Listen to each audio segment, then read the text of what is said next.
Assalamualaikum warahmatullahi wabarakatuh. Perkenalkan, nama saya M. Khairuddin, mahasiswa dari Institut Teknologi Aditama Surabaya, jurusan Sistem Informasi. Pada kesempatan kali ini saya akan membahas tentang ulasan yang berjudul Designing Google Maps for Motorbikes, atau juga yang disebut mendesain Google Maps untuk sepeda motor. Di halaman pertama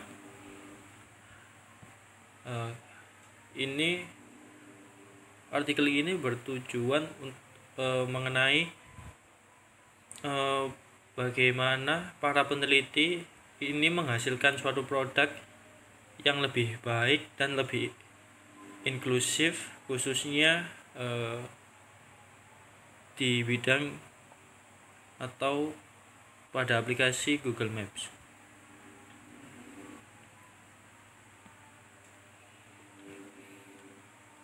Nah, ketika tim ini memulai melakukan perjalanannya ke India dan Indonesia, mereka mulai memahami perubahan kebutuhan orang-orang yang tinggal di beberapa daerah, khususnya di kota-kota yang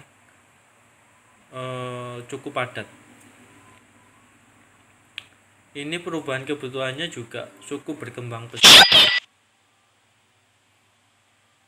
Dan kota yang dituju adalah kota Delhi yang berada di India dan Jakarta yang ada di Indonesia. Nah, dari dua kota tersebut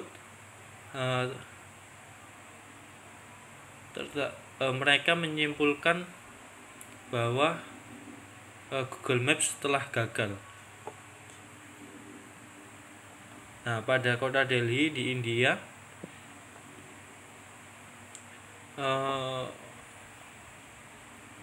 orang-orang dalam kemacetan meningkat 2 kali lipat dalam 6 tahun terakhir.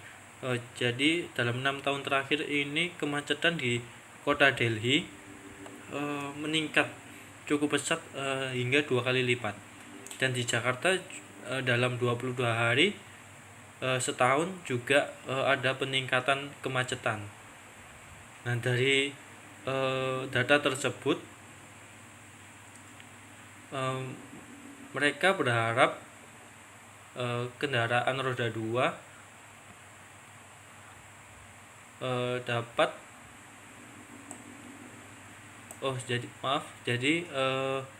sepeda motor dan kendaraan roda 2 di sini sangat populer sebagai kendaraan yang digunakan orang-orang untuk berkeliling atau berkendara sehari-hari.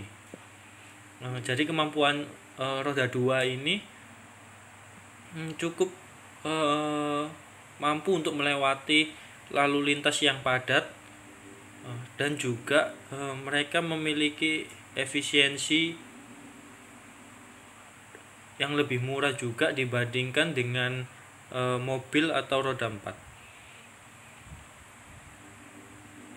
Jadi moda transportasi roda 2 ini sudah menjadi suatu gaya hidup orang-orang memakai roda 2 sebagai kendaraan sehari-hari.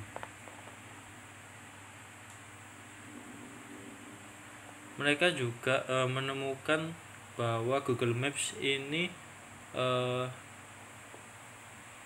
terdapat masalah pada yang dirancang untuk maps rute untuk mobil ya. Jadi pertama, mereka menyesuaikan produk dengan semakin banyaknya orang yang mengandalkan roda 2. Jadi mereka juga menghabiskan waktu dengan pengemudi yang ada di lapangan untuk membantu mereka membangun moda roda 2 untuk Google Maps agar bisa tersedia di Android di India dan Indonesia. Jadi Google Maps ini juga mencakup navigasi suara yang lebih baik, lalu ada rute khusus, pintasan, dan lebih banyak lagi landmark untuk orientasi yang lebih baik lagi saat orang-orang berpergian dengan roda 2 dan bukan menggunakan roda 4. Tapi meskipun rangkaian fitur khusus ini mungkin tidak secara langsung berlaku, tidak secara langsung ada di Google Maps ya, tapi teknik penelitian ini memberikan nilai pada proses desain dan menghasilkan produk yang lebih baik juga.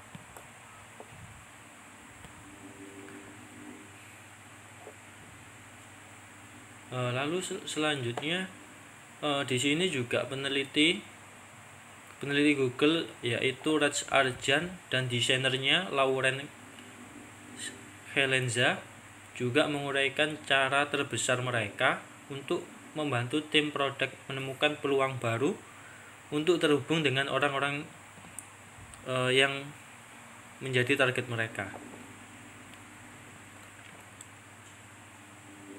Nah, ini mode untuk roda 2 yang menunjukkan rute mana yang dapat diakses oleh sepeda motor. Jadi fitur tersebut juga mencakup pintasan untuk waktu kedatangan yang lebih cepat dan rute untuk mobil dan sepeda. Pada contoh di atas ini lebih akurat dan terdapat juga tambahan untuk navigasi suara yang inklusif. Jadi saya menyimpulkan di sini untuk tampilannya ini lebih membantu para pengguna sepeda motor khususnya, karena di sini juga dia langsung memilih rute tercepat. Jadi rute yang paling pendek, tidak memutar yang terdapat pada rute pada warna abu-abu. Fitur ini menurut saya cukup membantu untuk para pesepeda motor. Lalu selanjutnya para peneliti ini juga berinteraksi langsung dengan audiensi lokal. Jadi mereka memikirkan kembali bagaimana Google Maps dapat bekerja untuk pengemudi roda 2. Mereka juga perlu mengubah cara berpikir tentang masalah yang dihadapi.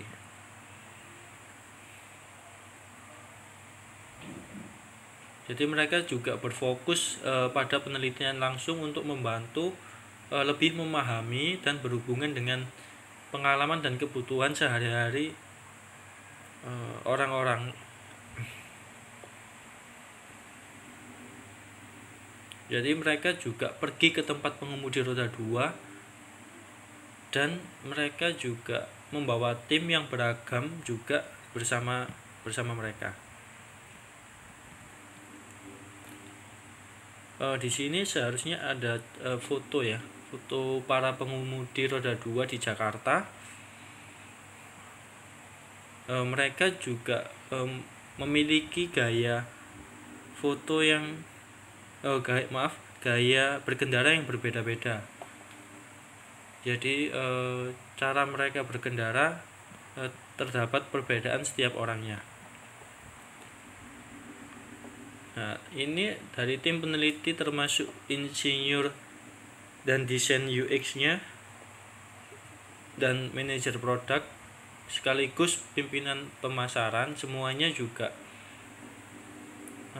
semua dari berbagai belahan dunia. Mereka bertemu dengan pengemudi roda 2 dari Jaipur, Delhi, Bangalore, dan Jakarta.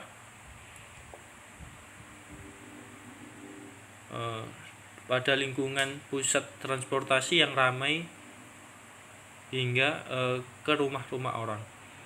Tujuannya adalah untuk memahami dan berhubungan dengan orang-orang dengan cara yang terasa otentik dan juga mereka mempelajari bagaimana kehidupan mereka.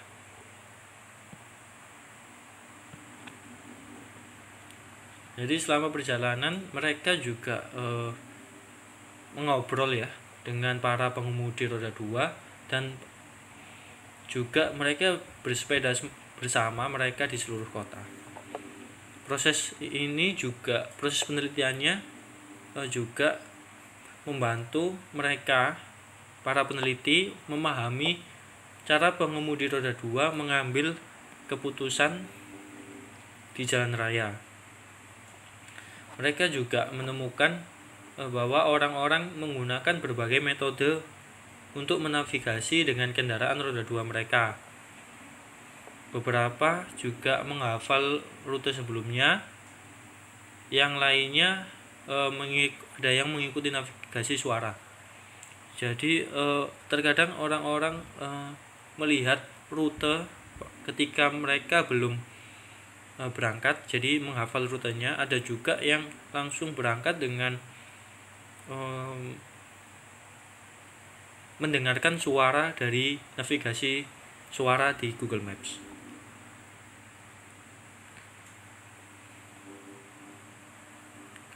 Nah, ini contoh driver Gojek khususnya yang memakai layanan Google Maps yang ditempelkan pada di speedometernya ya, untuk melihat langsung rute yang dia tuju.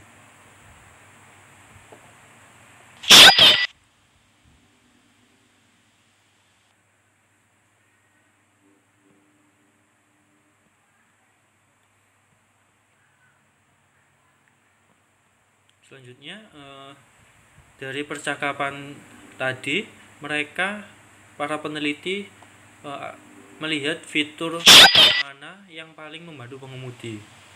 Jadi mereka telah melihat fitur yang cukup membantu pengemudi. Jadi jelas bahwa pintasan dan landmark sangat membantu pengemudi untuk menavigasi kota dengan lebih cepat dan lebih aman. Saat ini juga Google Maps tidak menawarkan rute atau waktu kedatangan khusus untuk sepeda dan moped atau transportasi roda 2, yang akhirnya mengakibatkan pengalaman yang juga tidak akurat. Jadi melihat masalah ini, para peneliti juga secara langsung membantu memahami peluang besar untuk meningkatkan dan menginspirasi untuk melangkah lebih jauh dalam proses pembelajaran atau penelitiannya.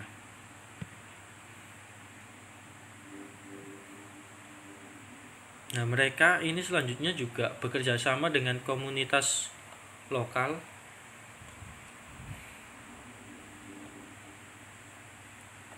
tujuannya agar mereka benar-benar memahami bagaimana masalah ini sangat mempengaruhi bagi pengemudi sehari-hari. Mereka juga mulai melakukan pendekatan dengan orang-orang yang berkendara sehari-hari dengan roda 2 di Jakarta, khususnya pengemudi Gojek. Jadi Gojek di sini juga dibahas ya, termasuk layanan ojek yang beroperasi di 50 kota di seluruh Indonesia. Di sini juga harusnya ada foto para peneliti berbincang atau berdiskusi langsung dengan Gojek.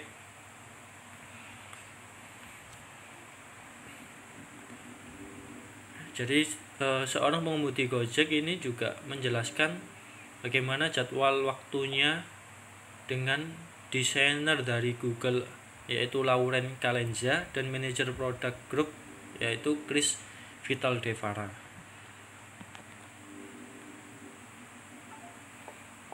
Mereka para peneliti ini belajar juga mengenai pengetahuan pengemudi yang mendalam tentang kota mereka dan kebutuhan sehari-hari dan nilai-nilai masyarakatnya.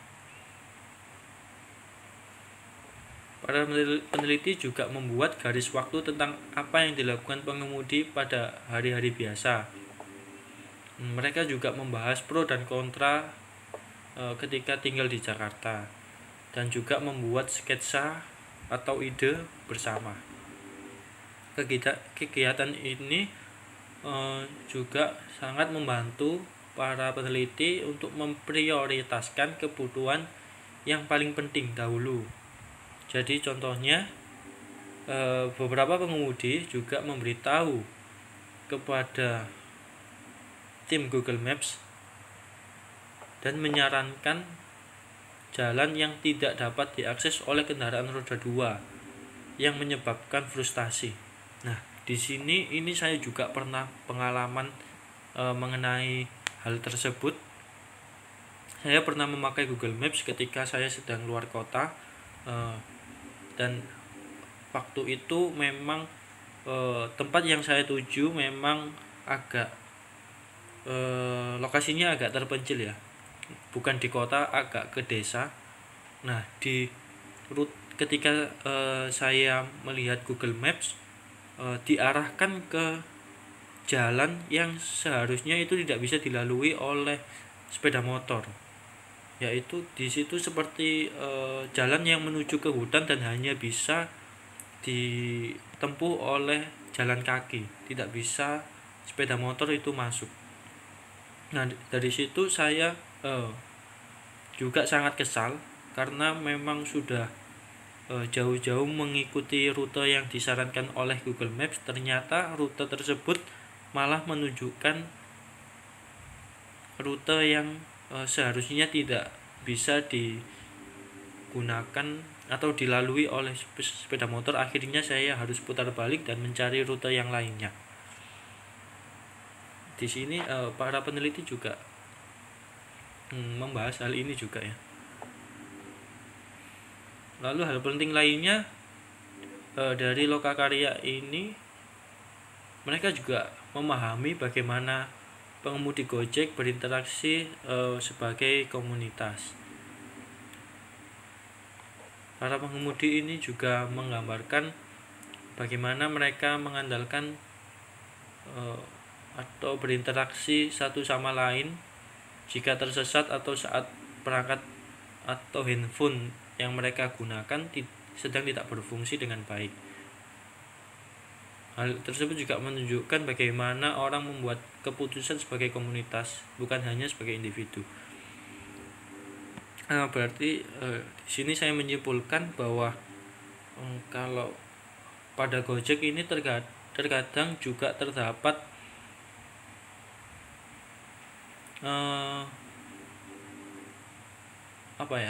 kesusahan ya, ketika mereka tersesat atau tidak tahu rute yang mereka lalui. Jadi mereka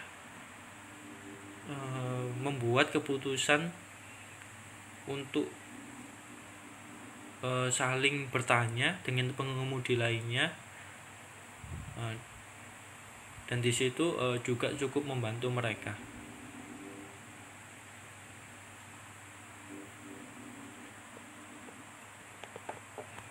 Lalu setelah itu mereka juga bermitra dari jarak jauh dengan lebih banyak pengemudi selama proses pengembangan produk mereka. Jadi mitra mereka dari India dan Indonesia juga membantu menguji kualitas rute, waktu kedatangan, kualitas landmark, dan navigasinya. Nah, dari proses pengujian ini membantu para peneliti dengan cepat mengidentifikasi jalan yang tidak sesuai untuk kendaraan roda 2, serta penanda tambahan yang hilang dari peta. Jadi apapun produknya, berkolaborasi dengan orang-orang di komunitas lokal sepanjang penelitian produk ini juga sangat penting untuk memastikan proses yang lebih baik juga.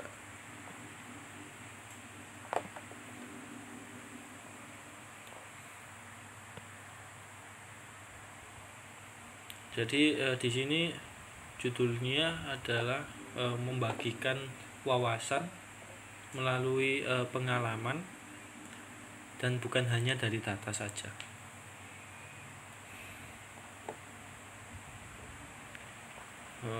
dari komunitas lokal ini juga membantu peneliti lapangan untuk berhubungan dan berempati dengan audiensi.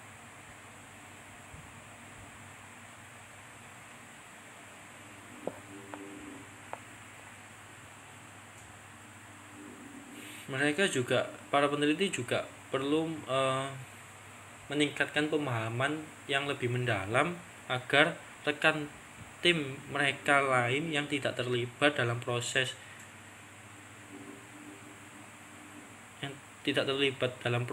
di lapangan langsung bisa mengerti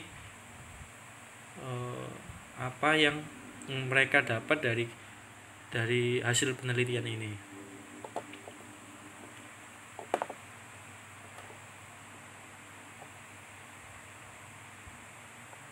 Jadi dalam laporan penelitian tradisional ya, biasanya hanya dikomunikasikan dalam bentuk data, tetapi angka tersebut dari data hanya mengungkapkan satu bagian dari cerita dan mengabaikan momen emosional, sosial, dan lingkungan yang menjadikan kita sebagai manusia. Jadi kalau hanya mengandalkan data saja, menurut para peneliti ini kurang efektif ya. Jadi mereka memang harus terjun langsung ke lapangan untuk mengerti tentang bagaimana emosional, sosial, dan lingkungan para pengemudi sepeda motor di jalanan.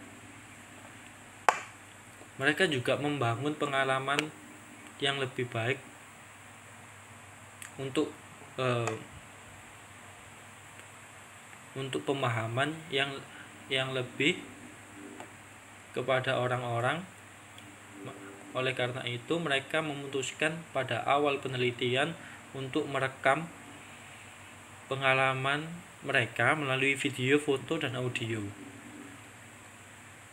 Jadi agar mereka mengerti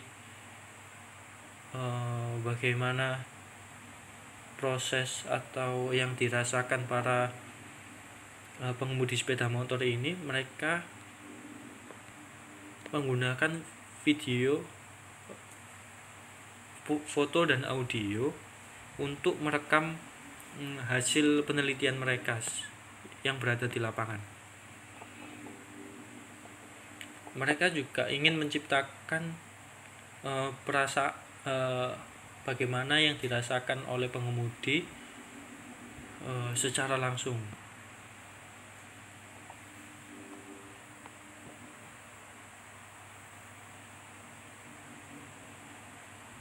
Nah, tujuannya ini untuk para peneliti tahu bagaimana kondisi emosional atau tingkat emosional ketika orang berkendara menggunakan roda 2. Ini videonya.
Nah, itu video 360 yang dibuat oleh Munis Dabas menyoroti pemandangan atau suara dan juga perasaan pengemudi kendaraan roda 2 di jalanan di kota Jaipur, India. Jadi selama penelitian di lapangan, mereka merekam video tersebut juga suara dan foto sekaligus cerita pribadi mereka untuk mengekspresikan perasaan pengendara kendaraan roda 2 di lingkungan yang padat. Jadi saat mereka menyelesaikan penelitian lapangan, mereka mengumpulkan hasil tersebut ini dengan membuat cerita yang mendalam untuk menciptakan kembali perasaan yang benar-benar berada di lapangan. Dari penceritaan ini mungkin juga membutuhkan waktu dan sumber daya untuk diproduksi.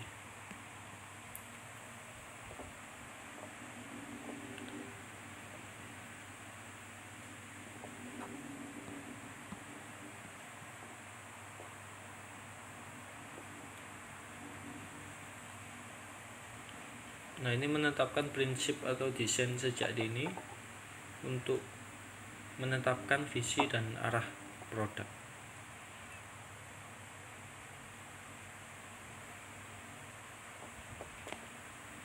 Jadi prinsip ini sebagai dasar untuk kerja tim lintas disiplin dan membantu mereka untuk fokus pada peningkatan yang paling berdampak yang dapat mereka buat. Beberapa prinsip ini dan peningkatan ini menghasilkan pengalaman Google Maps yang lebih baik untuk semua orang yang tinggal di India dan Indonesia, tidak hanya pengemudi roda 2. Nah, ini prinsip yang para peneliti gunakan. Yang pertama, memberikan kepercayaan kepada pengemudi sebelum perjalanan mereka dengan mendukung pengalaman perencanaan yang mudah diingat dan juga mengesankan. Lalu, jika pengemudi berhenti untuk meyakinkan, membantu mereka kembali ke jalur dengan cepat melalui tindakan yang mudah, yang ringan, dan penuh perhatian. Yang ketiga, memberikan pengalaman navigasi yang menghargai fleksibilitas, fokus, dan keamanan. Yang keempat, menjadikan ini terasa seperti pengalaman khusus dengan membuat merek dan fungsi roda 2 yang juga berbeda.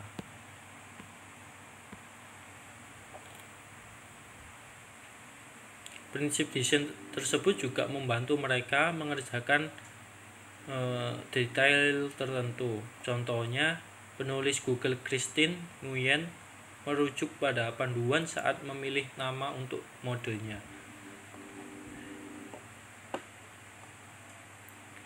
Untuk lebih dekat dengan dialek lokal, kendaraan roda 2 dipilih untuk penonton di India dan motor untuk di Indonesia. Jadi untuk pemilihan nama atau modenya ini dialeknya juga dibedakan ya. Kalau di India memakai kendaraan roda 2 namanya, kalau di Indonesia memakai nama motor.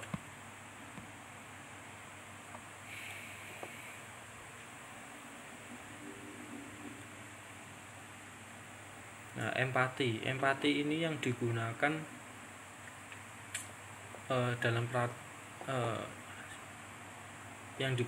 dalam semua disiplin ilmu selama proses.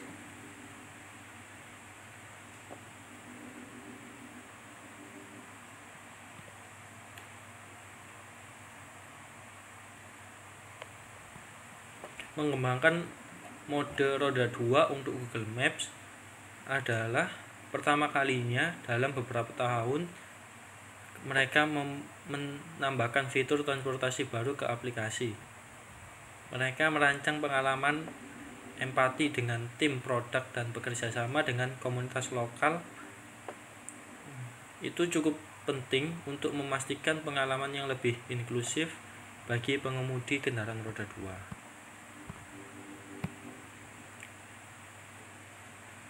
2. Membaca laporan penelitian atau pergi ke konferensi tidak akan pernah menawarkan nilai yang sama seperti mengendarai kendaraan roda 2 selama 45 menit. Karena Google Maps tidak berfungsi. Jadi ini ada mereka juga merasakan Google Maps ketika Google Maps tidak berfungsi saat mereka menggunakan kendaraan roda 2 dan mencari rute. Jadi membangun koneksi dan resonansi yang kuat membutuhkan lebih dari sekedar mendesain produk.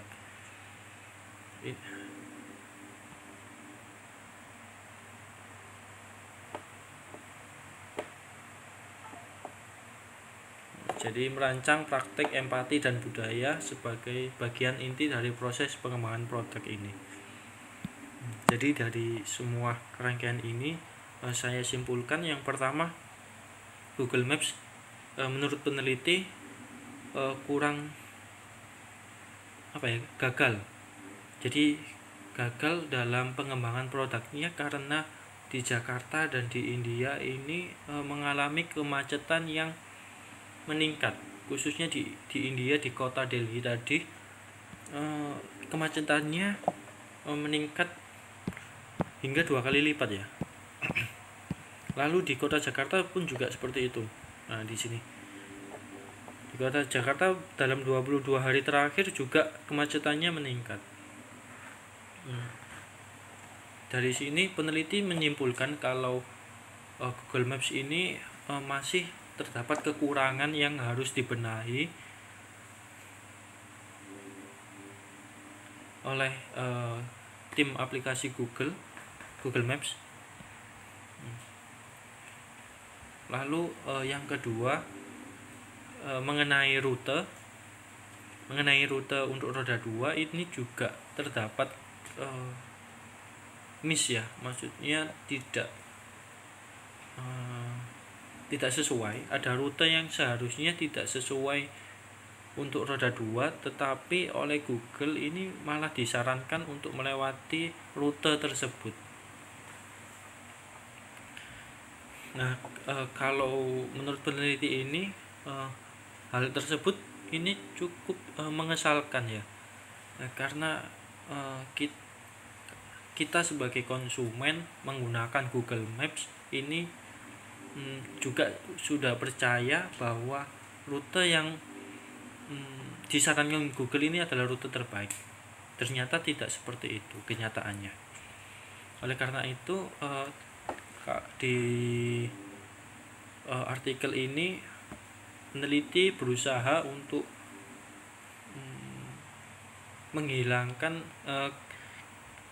kegagalan atau menambahkan fitur yang lebih baik ke Google Maps, ke aplikasi Google Maps agar pengendara roda 2 khususnya tidak merasa tidak merasa kecewa ya, karena fiturnya ini terdapat kesalahan. Oleh karena itu peneliti juga terjun langsung ke lapangan, merasakan langsung apa yang dirasakan oleh para pengendara ketika Google Maps tidak berfungsi, lalu ketika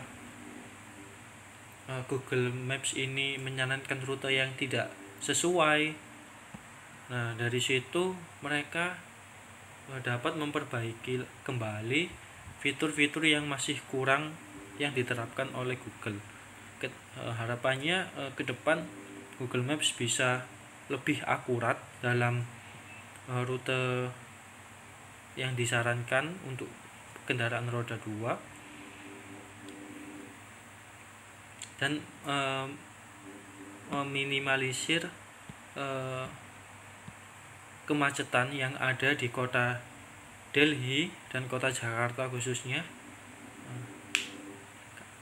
karena jika rute-rute tercepat atau terdekat ini bisa berfungsi dengan baik, maka kemacetan yang ada di kota-kota besar akan juga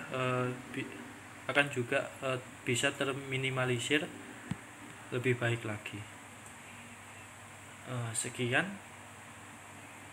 penjelasan saya atau sharing mengenai produk untuk desain Google Maps untuk kendaraan roda 2. Kurang lebihnya mohon maaf. Wassalamualaikum warahmatullahi wabarakatuh.